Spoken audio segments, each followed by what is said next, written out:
Hi, this is Matthew Robert Payne. This is going to be a video of a Facebook post that I spent some time writing. This video will have a title on it when you find it, but I just haven't worked out what the title is. So the Facebook post goes like this. One of my main struggles in life is to have so many people who know me from my books, videos, and Facebook, but less than 5 people who truly see me. I have read that writers continue to write books so people can see them and understand them. I'm comforted in the intense loneliness that I experience by the fact that there really aren't emotions or things that I go through that Jesus does not share himself. Many people claim that they love Jesus and sing him songs of love in worship each week at church, but there is less than one person in 1,000 Christians who truly see Jesus. Jesus is not known well even by people in heaven. Jesus does his best to communicate with people and does many things to be seen, but people are blinded by their own arrogance, pride, and religious understandings.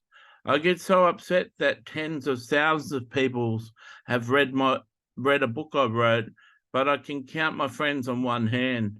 It's the same for Jesus. Everyone seems to think they know Jesus and the Holy Spirit, but they speak through me and lead me to record this video trying to encourage you to try harder at developing intimacy. And out of hundreds of friends that might see this video, it will get few likes. I'm finding comfort with a sex worker who massages men naked and masturbates them to climax. This girl grew up outside of religion and is not someone who does believe in God. She's not someone who does not believe in God like an atheist, but she's never really had God cross her path. I found it so refreshing to have conversations with her and have a person to be open to the supernatural and ask me great questions born out of fascination with what I have been saying. I guess I really know how Jesus felt hanging out with prostitutes and sinners when he wasn't out ministering to the crowds. Non-believers and sinners ask such beautiful questions born out of genuine interest and curiosity rather than hypocrisy and ulterior motives. I really wish that there was a bar you could drink at that had off-duty prostitutes and strippers who go there to hang out and wind down after work. I wish I could have prostitutes as friends out in public rather than having to pay for them to speak to them. I have 3 personal carers who are not religious who take me out to eat, have coffee, and do my shopping, and my government pays for their time. I enjoy speaking to them, but they are not around my age. My sexually abused inner child likes to connect with girls who are 30 years younger than me. I have a dear friend who is a giver with a good income who feels led by the Spirit to give me the money I need to see this 25-year-old masseuse every 2 weeks and see her investment in this young girl's soul. Jesus asked me if I was willing to commit thousands of dollars to this girl's spiritual journey and wanted me to see her every 2 weeks for a year at least. The first time I saw her, I mentioned that I had a great friendship with Mary Magdalene, Princess Diana, and Michael Jackson.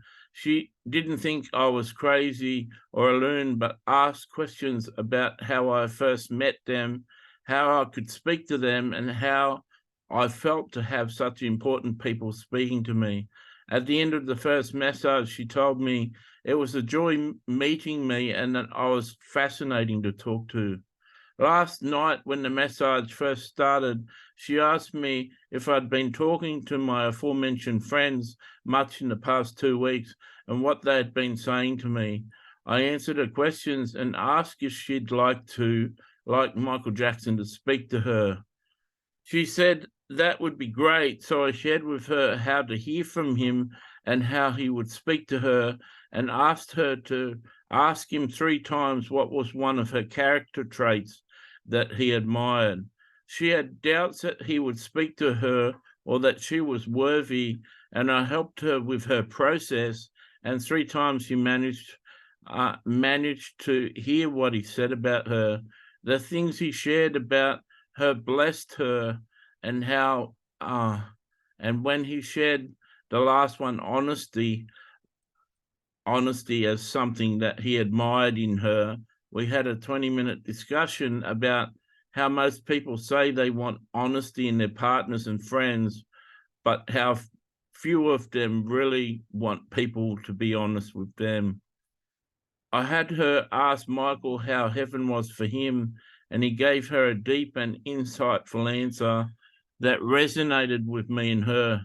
At the end of her meeting, Princess Diana gave her a compliment about a feature of her body that Diana liked, and she was visibly touched by a blush and profusely thanked Diana for her praise.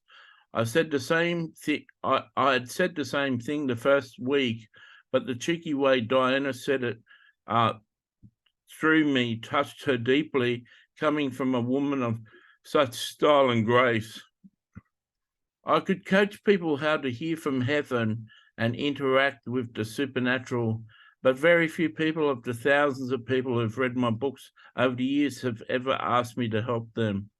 All the sex workers have a working name that they go by, and this young lady has the working name Taylor. If you could pray for Taylor and our future encounters and keep us in your prayers, that would be great.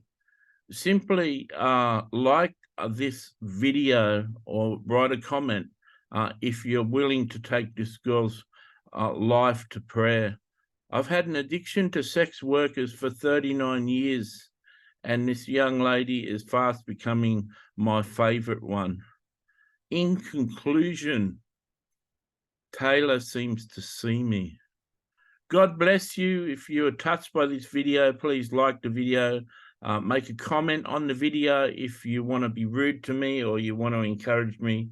If the first video that you've ever seen of mine, consider maybe subscribing to my channel. God bless.